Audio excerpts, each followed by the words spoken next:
All right, we finally have the Batman Returns Deluxe Theatrical Edition wave from McFarlane Toys. Now, when I say finally, I don't just mean that I've been waiting for these figures since McFarlane announced them. I mean, I've been waiting for these figures like literally my entire life. Batman Returns was one of my favorite movies growing up as a kid. I mean, I grew up on all the 90s Batman films, but Batman Returns especially was my favorite. I don't know what it was about it. You know, Tim Burton just went crazy with his own style.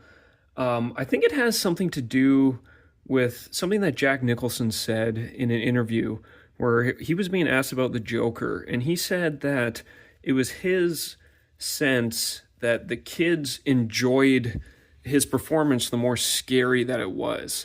And I think that's kind of true. Like his Joker, the fact that it was creepy and weird is why kids loved it. And the fact that Batman Returns was even weirder and creepier is why I loved it all the more. There was just something about it that was so mesmerizing.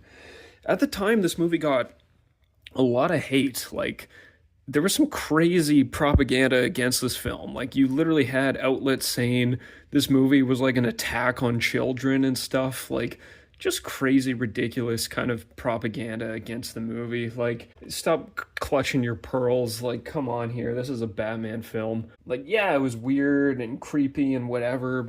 Nonetheless, this is my favorite movie out of those early 90 movies.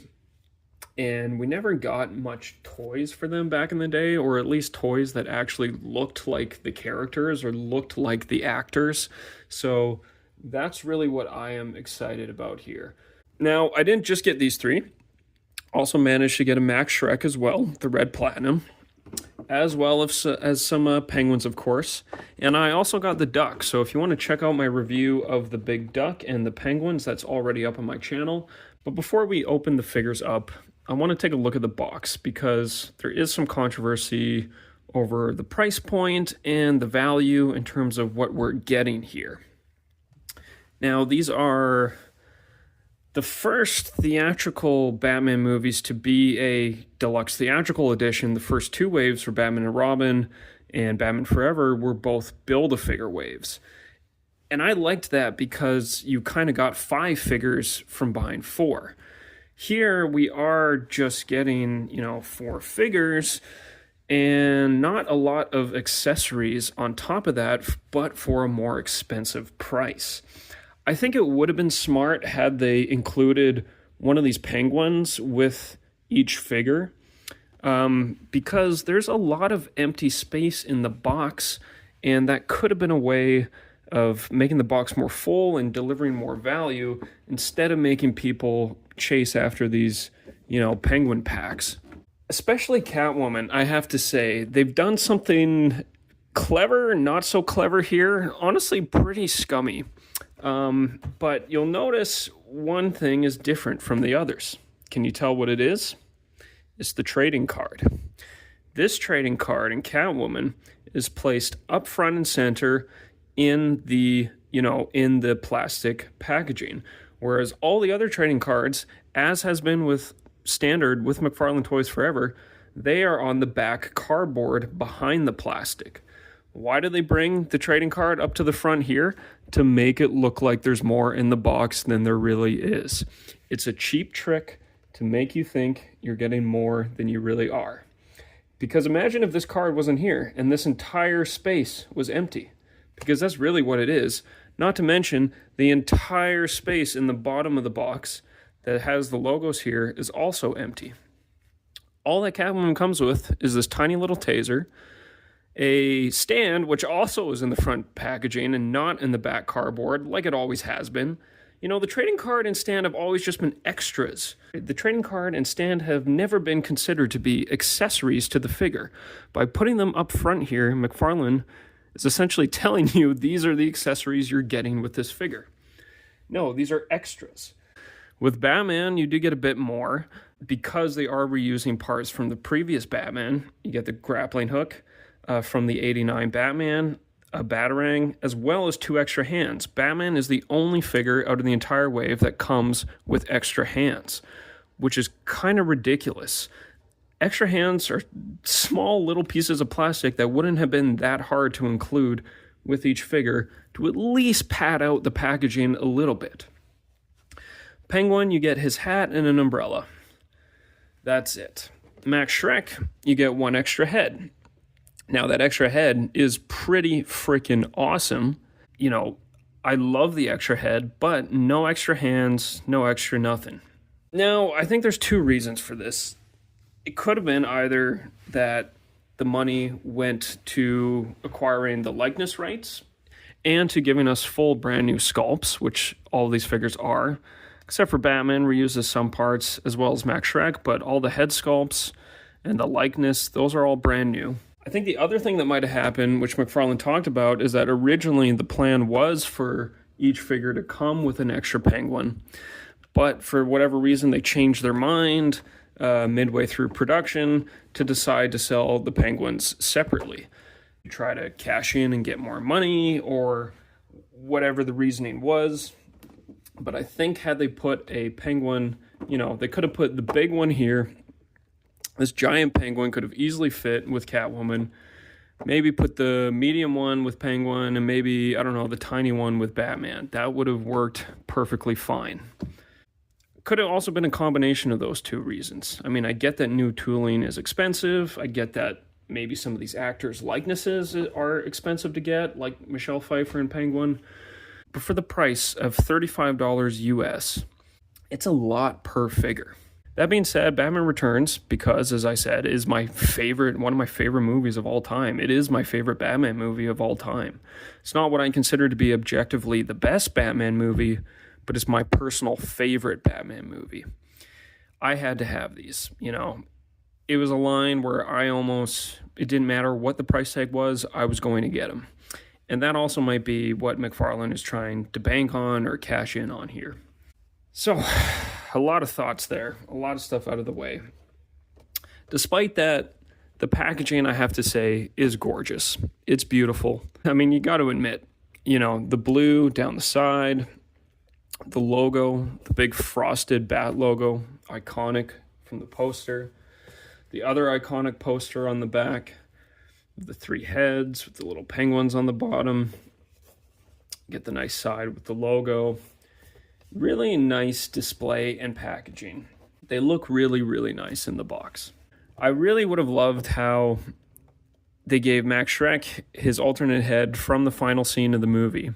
If we also got an extra head for Catwoman with her hair falling out of her cowl, to recreate this final scene of the movie where she's giving him, the kiss from Santa Claus or the taser kiss, right? And also give Batman an unmasked head sculpt when he rips his cowl off at the end there too. Give us a Bruce Wayne head there. I think if you gave these characters extra head sculpts, that would have gone a long way to making collectors feel like they are getting their money's worth. Penguin, I don't know if he really needed an extra head sculpt, but he could have definitely used an open umbrella. And I don't know, maybe a little fish, maybe Fred's hand. Maybe you could have gave Max Shreck Fred's hand.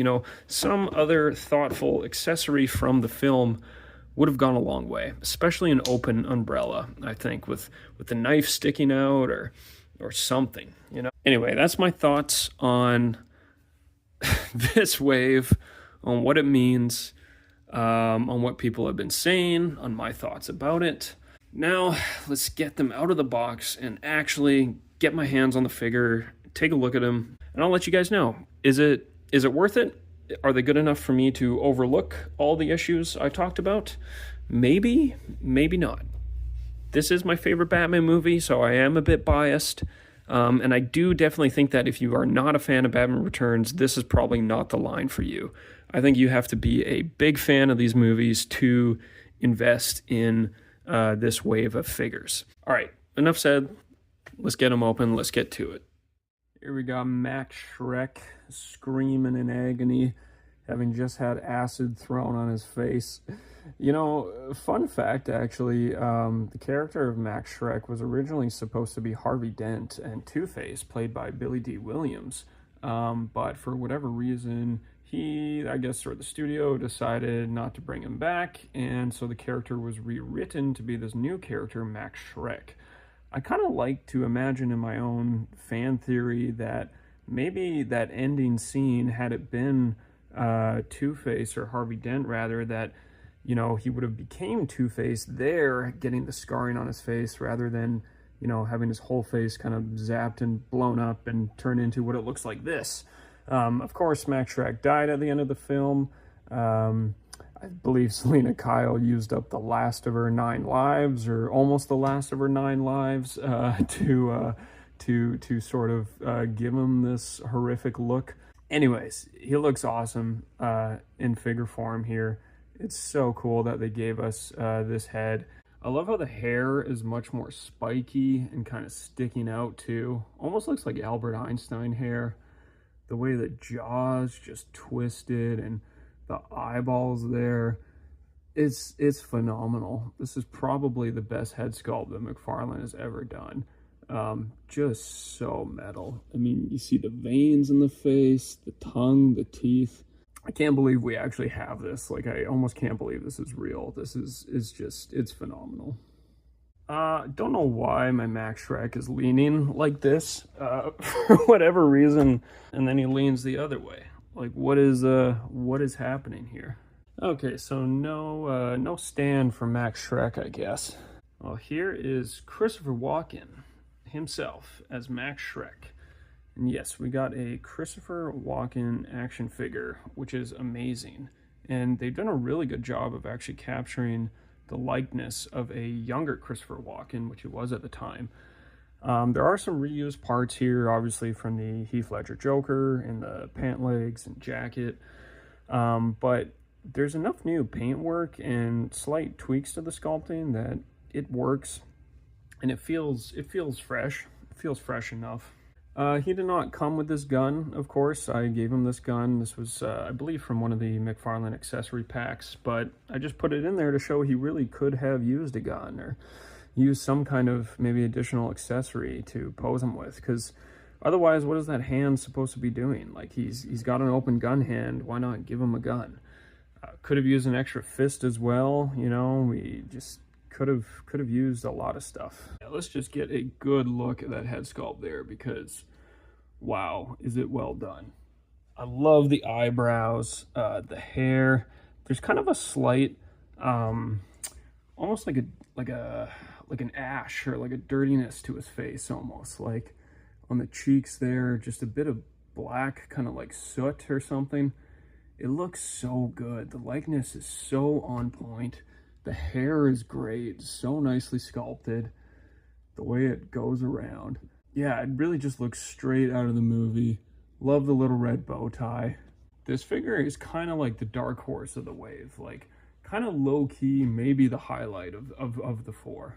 The jacket actually doesn't bother me as much. You know, originally I was thinking I would have wished they'd done the whole striped suit instead of having the jacket on top, but the jacket actually kind of works. I mean, I'm not going to go through all the articulation because it's really, you know, if you've had the Heath Ledger Joker, you're getting the exact same thing here, the exact same arms. But yeah, your double jointed elbows, double jointed knees, ankle joints, kind of the empty torso there. You get a decent crunch, move the head around.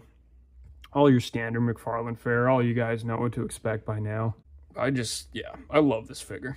All right, so here's the trading card with Max Shreck, and the other kind of disappointing thing about this wave is that every single figure comes with the exact same trading card, at least for the front portrait. You know, even with the Superman Deluxe Theatrical Wave, we at least got different, you know, character art on the front of the cards. I do like that is the poster. I like having a card of the poster. I just don't need 4 of them, you know?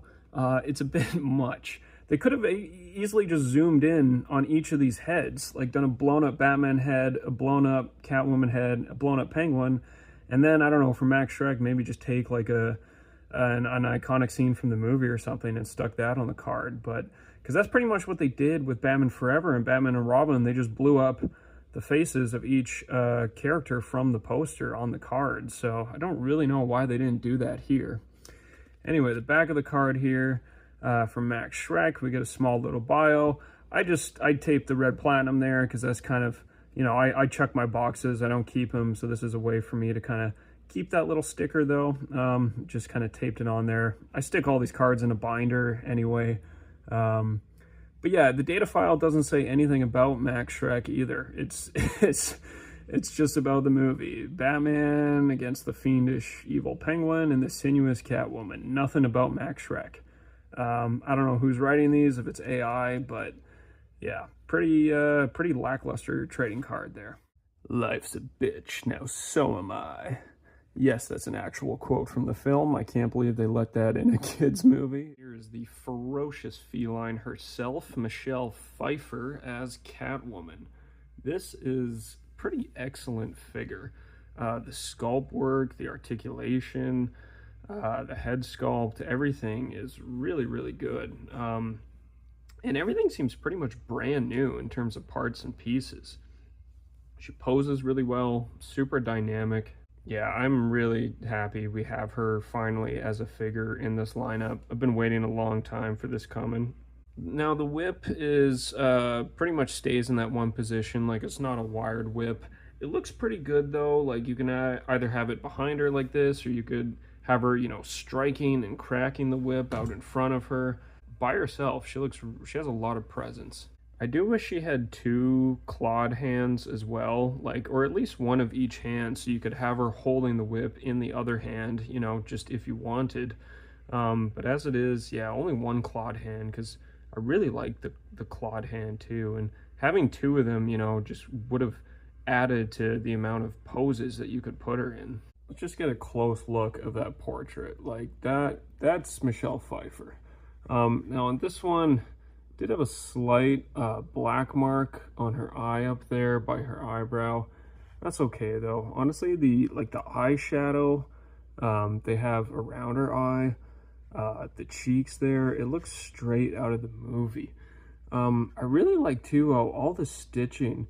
It's all raised, like it's not just painted on, it's actually sculpted, and you can like you can run your nail through it, like every single one of them. I don't know, like that must have taken a lot of work in terms of the sculpting of this, and it kind of makes it so that like you couldn't really reuse this body buck for any other character because of the stitching like that. So they really went all out with a full brand new sculpt here for Catwoman, which I do appreciate. It feels a little bit wasted though, not having more hands, you know, just to get more poses out of her. Like having this hand is so great, you know, like when you look like the claws on that, the way, like, it doesn't matter which way you put it, you can have her kind of having it up like that, like, you know, like, come on, come at me, or, you know, but to have two of them, so if she could have, you know, had her claw hands out, like getting ready to scratch you, like that would have been really cool. But yeah, articulation, let's take a look. I mean, it's super dynamic. She can do the T-pose, full 360 bicep, double jointed elbows that go really, like they can really pinch down all the way.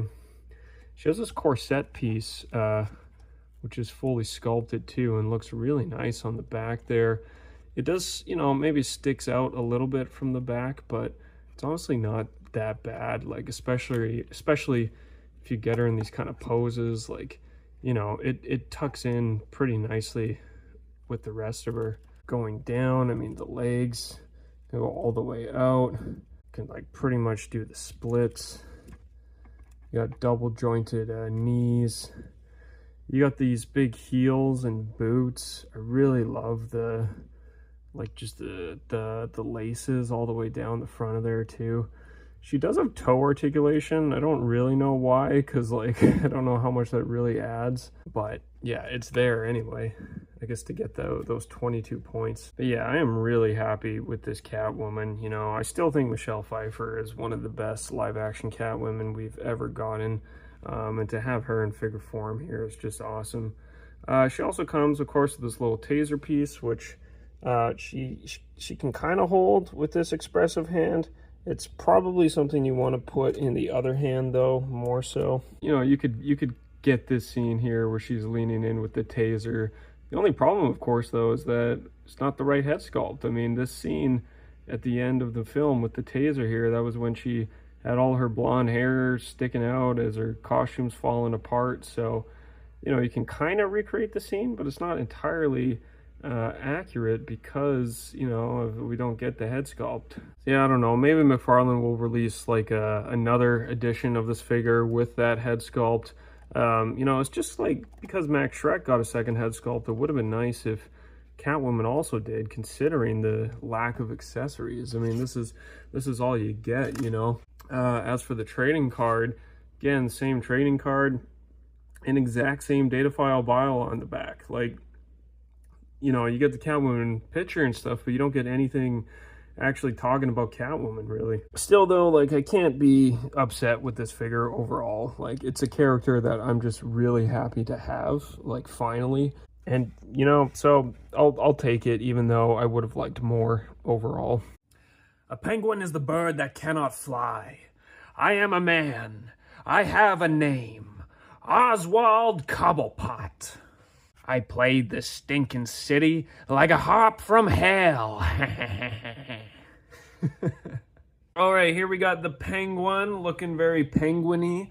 Oswald Cobblepot himself here in his more of his mayoral penguin outfit. You know, he's out of the sewers, he's in civil society, and he's looking quite dapper here. Yeah, Penguin's looking really good. He's got a nice soft goods coat. It feels really nice. It feels like actual wool, like kind of a wool winter coat. The paintwork is really good on this guy. The sculpt's really good. Penguin only comes with 2 accessories. He's got this removable hat, which is nice that McFarlane Toys finally figured out how to make this, even though that's been a thing for, you know, toy companies forever. And he comes, well, as you can see here, his trusty umbrella here. Now, the umbrella, the handle is a bit big for his hand. You kind of really have to jam it in there. It's not, you know, like with most McFarlane accessories, it's not entirely to scale. It's a fine umbrella. I kind of wish they, you know, maybe at least just painted the tip like a nice silver or something to make it a blade. Maybe painted the handle as well. It does look like there's some wood kind of carved into the handle, but, you know, none of that really comes through because it's all just sculpted in black plastic. Even same with the hat. I do think like the, what do you call it? Like the ribbon around the base of the hat. If they had painted that, I don't remember what it was in the movie, but I'm pretty sure it was a different color and not just solid black. Anyway, though, you know, the 2 accessories there. Penguin himself looks pretty good. This jacket, it is pretty prone to like picking up hair and fluff and that kind of stuff. So you're going to want to keep it, you know, tidy. It isn't wired, but you actually can pose it like, you know, whichever kind of way you want, if you want it blowing in the wind. And you can see like it does stay in place when you move it. So that's pretty nice. Like it doesn't need to be wired in a sense. Of course, too, we can take off the jacket to get a little closer look at Penguin here. So as you can see, it's a completely different torso than the Penguin that came with the duck, where he's got his vest, he's got this big, I think you call this what, it's like a cravat or something. It's some fancy kind of French tie. Yeah, it's a nice blue. There's kind of like a nice kind of wintry white wash on the vest that looks nice. Almost looks like snow is stuck to it or something. The shirt is pretty nice too, and all the creases and wrinkles there. And then he's got his black leather gloves on, whereas on the other Penguin hand he had bare hands. Still the same legs and bottom half as the previous Penguin, you know, with the single jointed knees, you know, twists at the waist. He is a bit hunched forward, which is accurate to the film, but again, with the way the face is sculpted and because the eyes are pointed down, like it looks like he's looking down at you, even though he's shorter than other characters. So, and he doesn't get a lot of movement in the head because the hair, obviously, this whole thing of hair, you know, it prevents the head from moving too far back. You can move it down a little bit, but if you want him looking up, you know, he's really got to lean back a bit. Really, though, this is a really nice sculpt. They really, I think, captured Danny DeVito's likeness here, at least for this expression. Again, I would have liked perhaps a different penguin head sculpt for at least the one that came with the duck. Like, if they could have given us two that way, if not two different heads in the same, single carded figure, I think that would have really been cool, just to have a little bit more options. As it is, you're kind of stuck with this expression. It is, an expression from the movie. It's just, he had many expressions in that movie, and it would have been nice to maybe have at least one more. But yeah, there is the penguin, Oswald Cobblepot. Really cool figure. I'm doing upstanding Maya stuff. And last, but certainly not least, we got Batman himself. Yeah, Batman's looking pretty good. He's got lots of presence. He looks like Michael Keaton. The return suit in general is just one of my favorite Batman suits. I think especially out of all four of those, early 90s, late 80s movies. I just like it a bit more than the 89 suit. I like that it looks more like armor. And that suit is well captured here, I think, especially the yellow logo on the front. He's got a couple accessories. There's one you can see here is a grappling gun, which I believe came with the other 89 Batman previously. I didn't pick that one up. He's also got two-fisted hands, a hand to hold the grappling gun and then another hand to hold a little batarang. This is the little batarang he comes with. It's pretty chunky. It's pretty thick. It's not even the most memorable batarang from the movie. I think if they had done the batarang that he programs that then that weird chick and her little dog jumps up to grab, that would have been cooler. But it's okay. It's a nice little couple of accessories. Exact same trading card as all the rest. Nothing to really see there. So here is Batman Returns beside the McFarlane Batman 89. And you can see there are a few differences between them. All of which are above the waist. If I just bring the camera down, they got the exact same boots, exact same legs, same hands, same belt, but it's above the waist where the torsos are obviously different. The 89 has the more muscular sculpted torso. Returns has the more armor, kind of plated look. And the logos on the front are different. I do prefer the yellow, the kind of darker mustard yellow of this logo. This 89 Batman, this is the one that came with the Batman 6-pack, so this was a brighter yellow emblem. I also have the one that came with the Batmobile, which is a pretty much the exact same paint color as the belt here, and that I think does look better for this Batman. But besides that, I believe the arms are pretty much... Actually, no, if you look at the gauntlets, they are different too. Like the 89 one has these slits running down and slightly different spikes, whereas the Returns one, it's more, it's different, right? It looks more like it's wrapped around the forearm. So there are a few differences, a few reused parts and pieces. The big difference, though, is going to be in the head silhouette, right? I mean, obviously, everyone complained with the 89 figure that it didn't have the proper silhouette. Even though this honestly doesn't really bother me, and I really like how they sculpted the eyebrows and the face in this one, even if it's not 100% accurate to the film, like in terms of just having that neckline that isn't cut. This one, they went with, the straight down neckline, which it looks better, it looks more accurate to the film and the silhouette of Keaton's suit, but it does look a bit weirder on an action figure. Like, this looks more natural for an action figure. This looks a little unnatural, like just the way it's cut around the base of the neck. And I've seen some videos where people, they unscrew it and the head just looks like a giant peg. I don't really want to do it here. I don't want to take it apart too much. These guys are hard to find, God forbid if anything breaks. But it is a completely different head sculpt as well. So this would make, the third Keaton Batman we've had so far, if you include the Flash Keaton Batman. And it looks pretty good. I mean, from the side, I think it looks a bit better from the side. It looks a bit more like Keaton, with the lips and the nose there. Dead on, you know, similar expression. I do think there's a little bit more Keaton in there though. And I am happy with how it looks, even though, you know, it's just one of those trade-offs, like less head neck articulation, you know, but then again, he couldn't actually turn his head in the movie. He had to like turn his full body and shoulders whenever he wanted to look somewhere, so it's okay.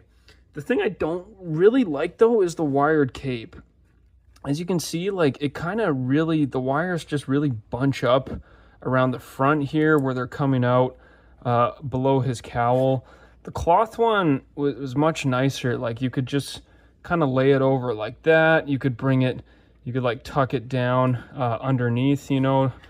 Like what I like to do with this figure is like, you know, do the classic, you know, have the classic look like that where he's, you know, has the cape fully in front of him. And, you know, you could even have him lift him up like that. Like this cloth good cape I liked a lot. I like a lot better. This one is shorter. So you can see the cape is not quite as long going down to his legs. It's shorter and it just, I don't know, it just bunches up so much. Like every time you move this wire, there's going to be a new crease. And the wire's kind of like spun around. So you get all these like ridges going all the way down. And I don't know, like sure you can make these big flying kind of dynamic things, whatever. It's not long enough to go in front of him though. That just looks kind of silly. I don't know, I might just try to get maybe a custom cape for this guy. I don't know what I'm gonna do. Like, I think they just got too carried away with the wired capes where they're like, oh, people like wired, just put a wired cape on every single figure. But not every figure needs a wired cape. Like some do, some don't. This is one where I think it would have been better without one and just a standard cloth goods cape, because it just doesn't look that great. And the more you play with it, honestly, the worse it's gonna look. So it's just a little bit unfortunate. Articulation's all the exact same pretty much as the previous Keaton though, so I'm not really going to go over in detail. Already talked about the head. Doesn't move up and down, just spins around. And with the new ab crunch, it doesn't move over or you know, all that much. He can bend back a whole heck of a lot. Like he can pretty much do the limbo Batman. All right, so here we got the whole wave together, the whole gang. Penguin, Catwoman, Batman, and Max Shreck, Christopher Walken. Really great wave, all in all. I mean, in terms of just the figures and the sculpts, I mean, these are some of the best sculpts that McFarlane has ever given us. Like, especially the likeness and the face sculpts of Michelle Pfeiffer, of Danny DeVito, of Christopher Walken, even Keaton as well. The likenesses are there. The sculpt work is great. The paint work is great. You know, those are the pros. The cons are, you know, the accessories are a bit lacking, and the price point didn't really feel like I was getting a deluxe theatrical edition's worth of figure here. You know, a trading card stand, it's not enough. One accessory, it's not enough. I need more hands, more head sculpts, more something, you know. This, you know, it's a beautiful box, it's beautiful packaging, but it's what's inside that counts. And for $35 US, that's a lot of an asking price. So really at the end of the day, you know, if you grew up with these movies, if you love Batman Returns, if you're in the Christmas spirit, because Batman Returns is a Christmas movie, you know, maybe these will be worth it to you. These bring me a lot of nostalgia, a lot of happiness, you know, a lot of fun. But if you're not a fan of the movie, then yeah, the price, the value here is not going to be there for you. Overall, though, I'm happy with these. I'm happy to have them. I'm happy McFarlane made them. Not so happy about the price, but, you know, is what it is, unfortunately. And I know there's a lot of external circumstances going on right now in the world that... But still, I think they could have done more, even still, despite all that. Anyway, let me know what you guys think. Were you able to find these? It looks like these are pretty much sold out everywhere now. I mean, I see Penguin around here and there, but the rest of them, they look pretty much sold out, pretty much done. So, yeah, were you able to get them? What do you think of them? Do you like Batman Returns as much as I do? I don't know, let me know in the comments below, and catch you on the next one.